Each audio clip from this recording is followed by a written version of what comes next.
نحمده ونستعينه ونستغفره ونؤمن به ونتوكل عليه ونعوذ بالله من شرور أنفسنا ومن سيئات أعمالنا من يهدي الله فلا مضل له ومن يضلل فلا هادي له ونشهد أن لا إله إلا الله وحده لا شريك له وأشهد أن محمدا عبده ورسوله الذي أرسله بالحق بشيرا ونذيرا وداعيا إلى الله بإذنه وسراجا منيرا فقد قال الله تعالى في كلامه المجيد وبرهانه التوحيد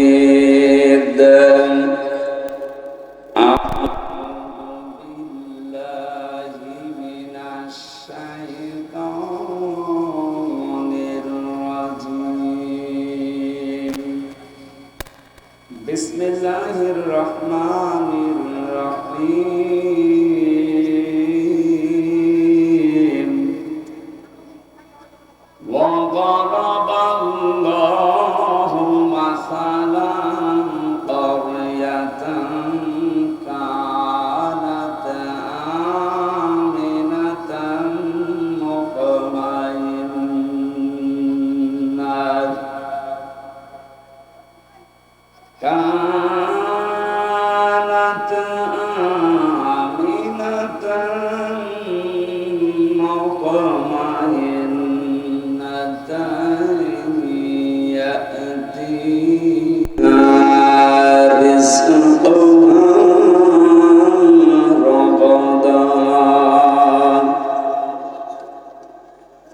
رغدا من كل مكان فكفرت بأنعم الله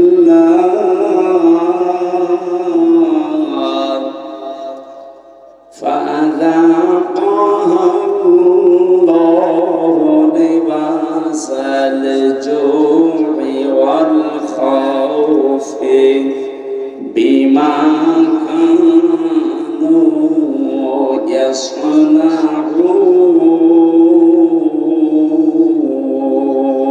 يصنعون صدقت يا ربنا اللهم صل على একেবারে চোখে এসে লাগছে পিছন পিছন পিছন আরো পিছিয়ে যাচ্ছে ঠিক আছে সব ঠিক আছে এখানে দাঁড়িয়ে আছে কি কি দেখবে হ্যাঁ ওখানে বসে পড়ে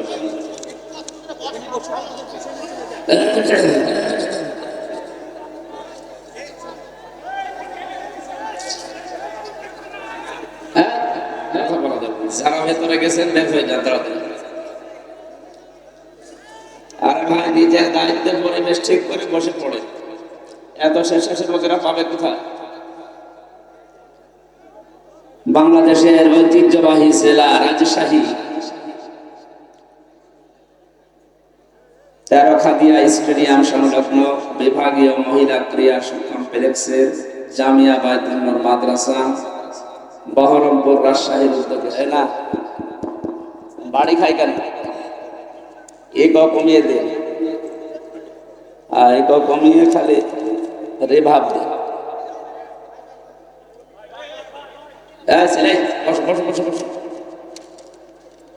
মহাবিশ্বের মহাবিশ্বয় আমাদের মালিক আমাদের মনিব মহান রব্বুল ইজ্জাত আল জালালের মুখের পবিত্র বাণী কোরআনে কারীম তাফসীরুল কোরআন মাহফিলের স্বনামধন্য সভাপতি রাজশাহীর কৃতি সন্তান বিশিষ্ট চিকিৎসাবিদ অধ্যাপক ডাক্তার মোহাম্মদ আব্দুর রশিদ সহ সভাপতি প্রফেসর মোহাম্মদ জহুর আলী মাওলানা আব্দুল হালিম আতালাল্লাহু উমরাহু ওয়া বারাকাল্লাহু ফি হায়াতি বলেন আমিন। মাহফিলের প্রধান অতিথি শাইখুল মাশায়েখ, বিশিষ্ট ইসলামিক চিন্তাবিদ, রাজনীতিবিদ জনাব মোহাম্মদ ইমাসউদ্দিন মন্ডল, বিশেষ অতিথি যত মানুষের নাম দিয়েছেন, আমরা এমনি সময় কম পাচ্ছি। সবার জন্য একবারে দোয়া করছি, ওয়ারফা'না লাকা যিকরাক, এদের মর্যাদা সম্মান আল্লাহ যেন আরো বাড়িয়ে দেন। আলোচনা রাখলেন মাওলানা হুসাইন মাহফুজ চুয়াডাঙ্গা, মাওলানা রেজাউল ইসলাম, আলহাজ doctor Afsar Siddiqui, doctor Mohammad Rezaul Karim, doctor Mohammad Abdul Latif, হাফেজ রুহুল কুদ্দুস। এটা কোন কুদ্দুস? ওই সেইটা আছে, ওইটা আছে এখানে।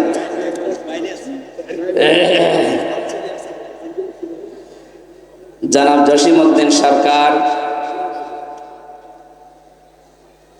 মঞ্চে বসা যার মাধ্যমে এসেছে এখানে আপনাদের এলাকার সন্তান হাফেজ মাওলানা আব্দুর রশিদ, সামনে বসা মুসলমান ভাইরা, পর্দার আড়ালের সম্মানিত মা এবং বোনেরা, প্রশাসনের ভাইরা, প্রাণ প্রিয় রাজশাহীবাসী, আল্লাহর দরবারে নত শিরে শুকরিয়া আদায় করছি।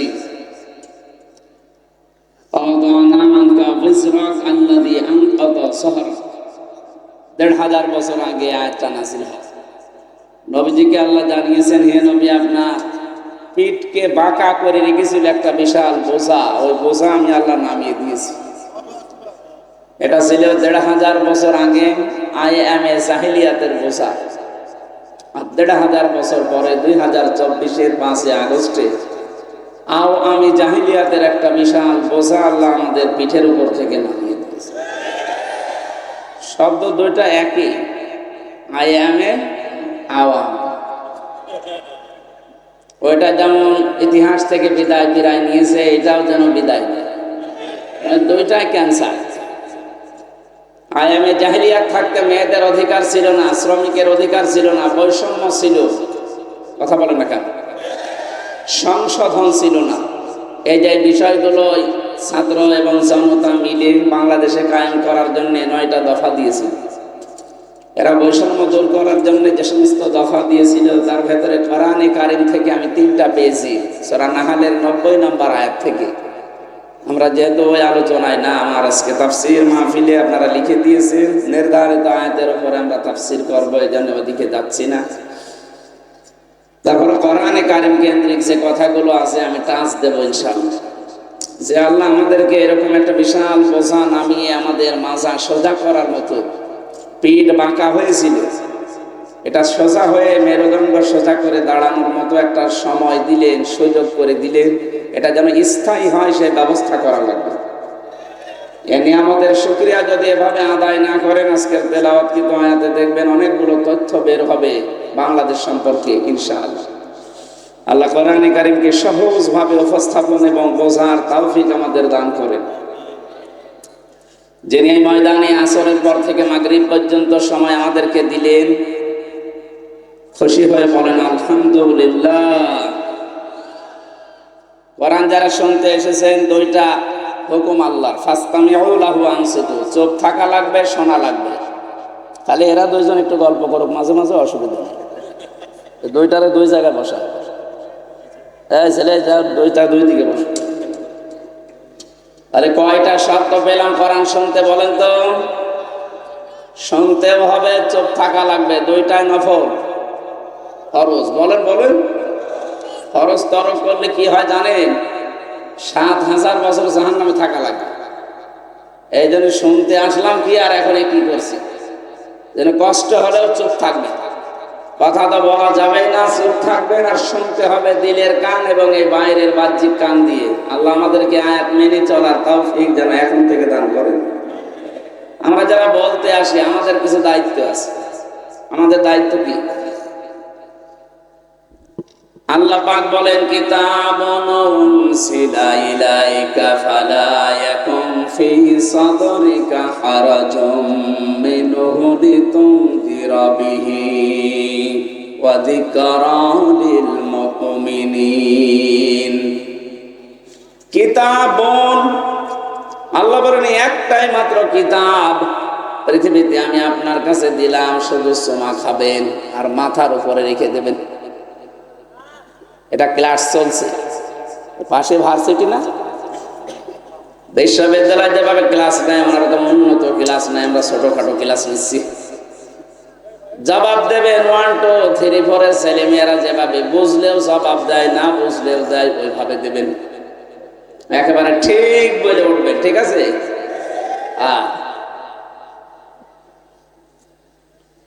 এই কিতাবটা দিলাম কেন জানেন? হারাজুম মিনহু লিতুনযিরা বিহি, এই কিতাব দিয়ে মানুষদেরকে আপনি সতর্ক করবেন, বাশীরা ওয়া নাযীরা, সুসংবাদ দেবেন, ভীতি প্রদর্শন করবেন। দুইটা বিষয়ের ভেতরে আমি দিয়েছি। যিকরানিল মুমিনিন, মুমিনদের জন্য কোরআন উপদেশ। কাদের জন্য বলেন?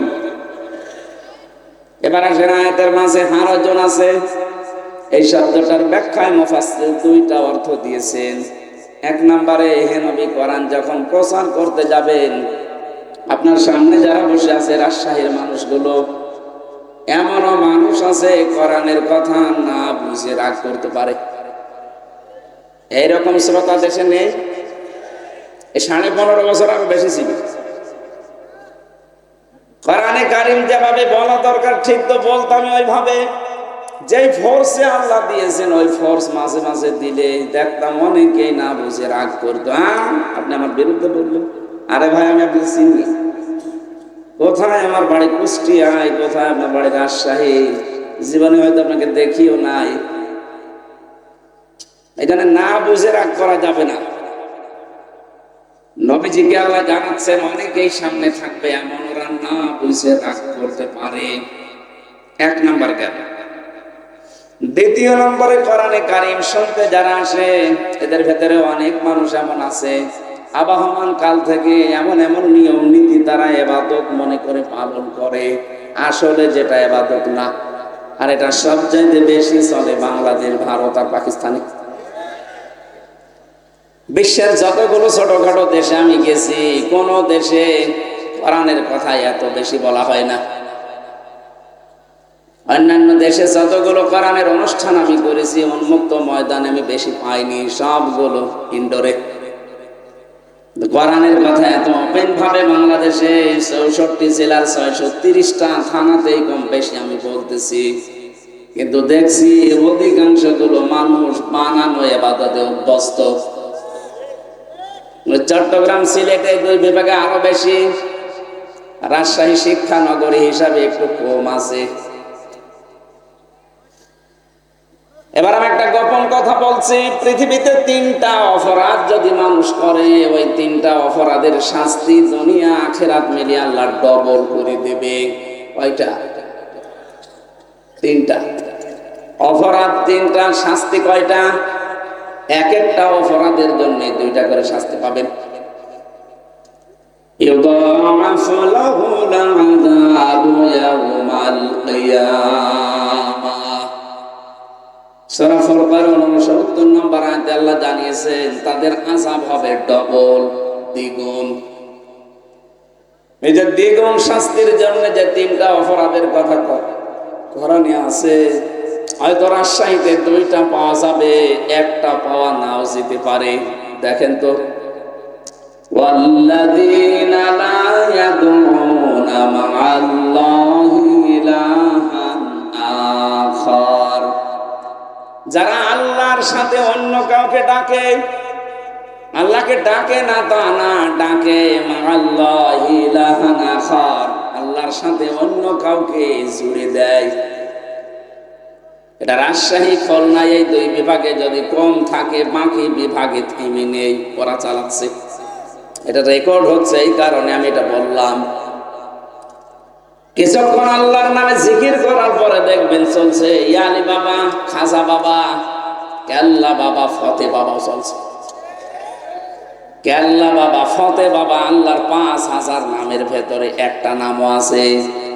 আর আসতে বলেন, আল্লাহর নামের পাশে অন্য কাউকে যারা জুড়ে ডাকে, বুঝতে হবে তাদের শাস্তি হবে ডবল। আমি নাম ধরে সতর্ক করছি এই জন্যে, কারণ 4 শ্রেণীর মানুষের নাম ধরা যায় যাচ্ছে। জাতিকে যারা প্রকাশ্য শিরক এবং বেদাতের ভেতরে নিমজ্জিত করতে চায়, তাদের সম্পর্কে জাতিকে সতর্ক করার জন্য নাম ধরা যায় যাচ্ছে, এটা গীবত নয়। তার এক নম্বরে আমার তাহেরি ভাই এই যে জিকির গুলো বানিয়েছে, বলেন তো এই যে কেল্লা বাবা, ফতে বাবা, আর মনে হয় আগা থেকে গোড়া পর্যন্ত পিটানো দরকার। কোথায় পেয়েছেন ভণ্ডামি? মানুষ পাগল। আরে ভাই, কমন সেন্সের কমন বাদ দিলে সেন্স থাকলেও তো কেল্লা বাবা জিকির করা আপনার ঠিক না। কিসের কেল্লা, কিসের ফতে? আপনার জিকির হবে শুধুমাত্র কার নামে? আরো জোরে বলেন, ওয়ালিল্লাহিল আসমাউল হুসনা ফাদউহু বিহা। আল্লাহ পাক বলেন, আমি আল্লাহর বহু সুন্দর সুন্দর নাম আছে, যে নামে পারো ডাকো। ওয়াদারুল্লাযীনা ইউলহিদুনা ফি আসমাই। কিন্তু আমি আল্লাহর নামকে যারা ইলহাদ করে, যারা পরিবর্তন করে দেয়, যারা উলট পালট করে দেয়, কম বেশি করে ডাকে, তাদের সামনে তোমরা ডাকবা না। না, ডিস্টার্ব হয়ে গেল।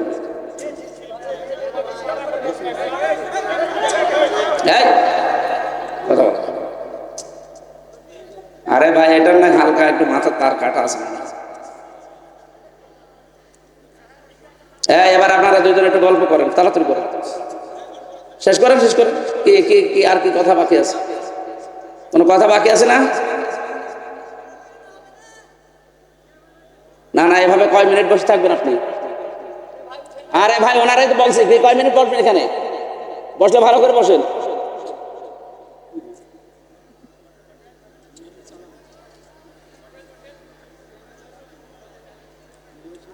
না না, ও বসা হয়নি। ওইভাবে কয় মিনিট বসে থাকতে বলেন তো? এখানে 1 ঘন্টা পরে কথা বলবো। ভাই বের করে দেন, না ভালোভাবে বসিয়ে দেন।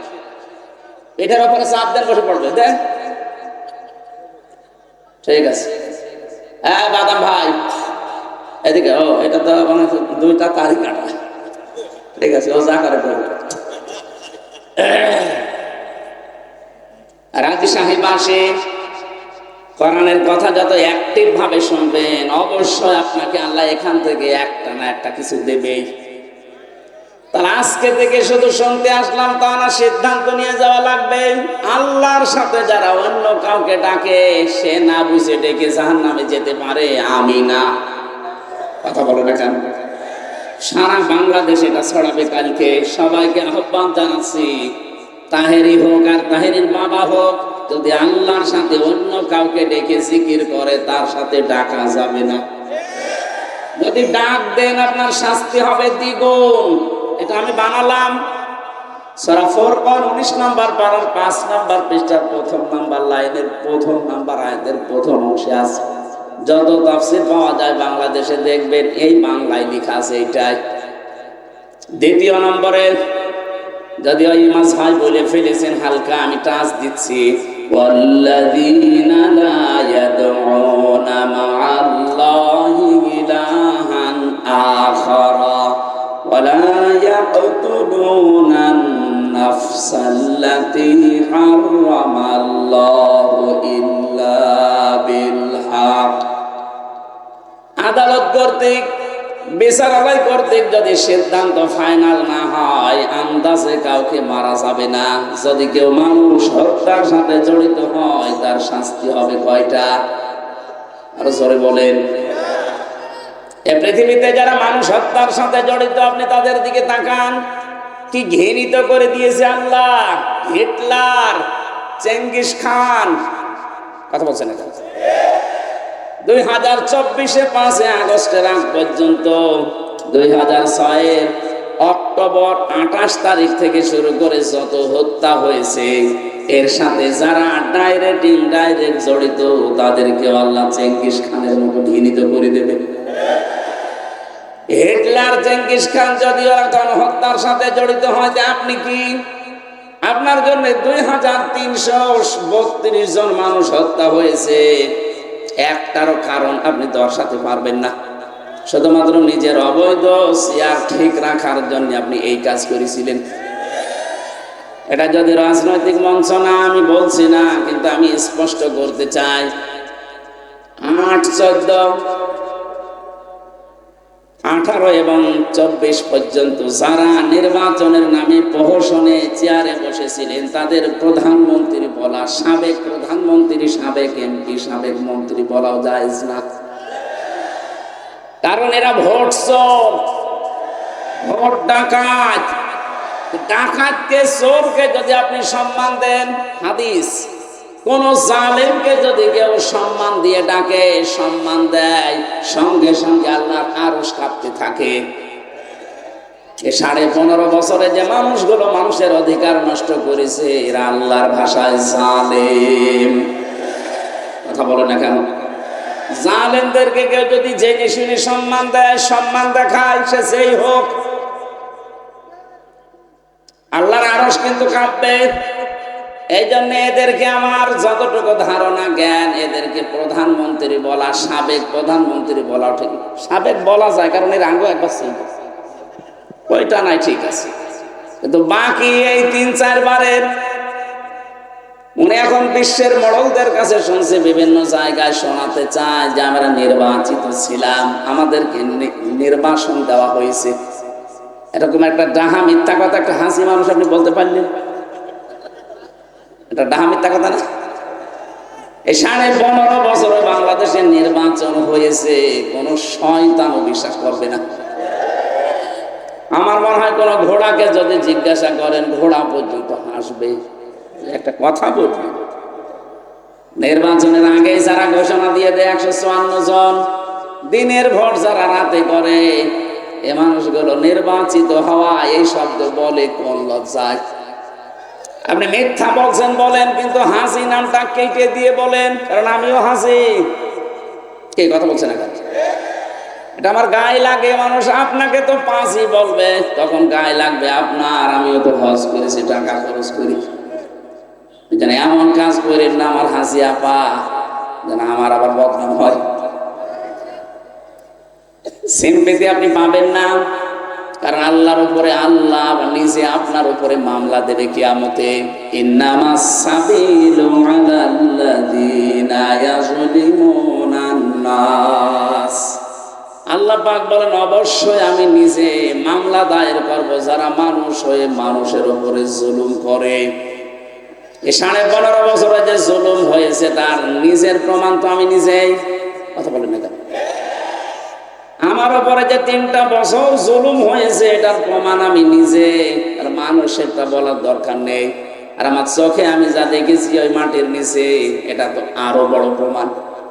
আপনার দেশে যদি কিছুই না করে থাকে, শুধু আইনা ঘরের সাথে যারা জড়িত, তারা আল্লাহর মামলার আসামি।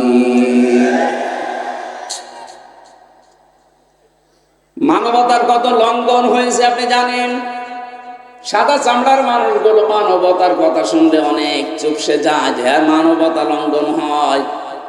এই 15.5 বছরে কি মানবতা লঙ্ঘন হয়েছে আমি নিজের চোখে দেখে এসেছি।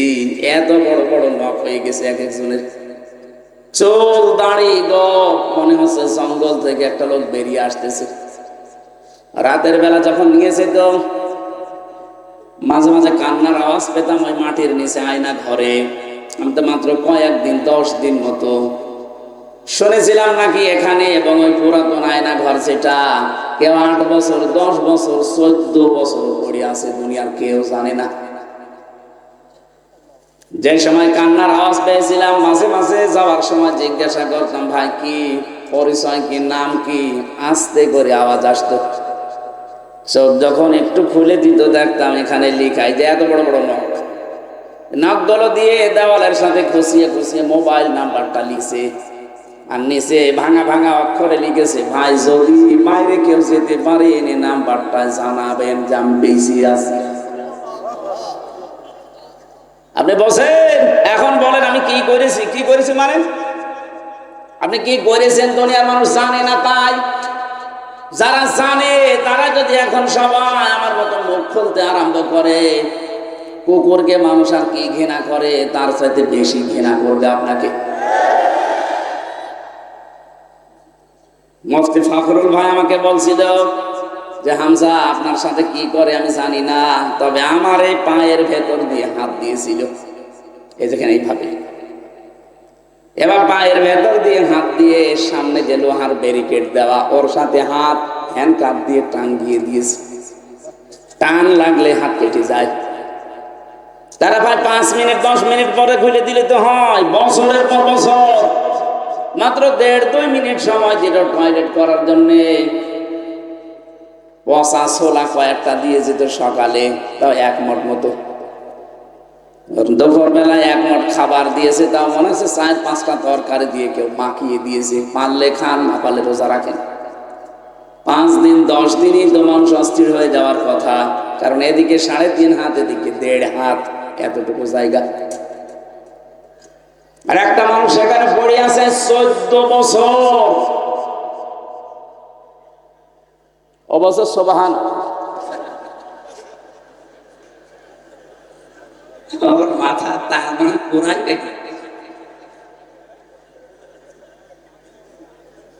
পাগল, ওইটা ঠিক আছে। কি ভয়ঙ্কর অবস্থা বলেন তো! বর্ণনা শুনে আমার এখন নিজের ভয় করে, অথচ আমি কাটিয়ে আসলাম 3টা বছর। শরীরে এখন বিভিন্ন রকমের রোগ আজ বাসা বেঁধেছে, এমনি না। এখন পর্যন্ত আমি স্বাভাবিক না, স্বাভাবিক হতে আমার সময় দেওয়া লাগবে। আল্লাহ রাব্বুল আলামিন বলেন, জালেম যারা আমি এত রেগে থাকি তাদের প্রতি, নিজে কিয়ামতে তাদের বিরুদ্ধে আমি মামলা দায়ের করব।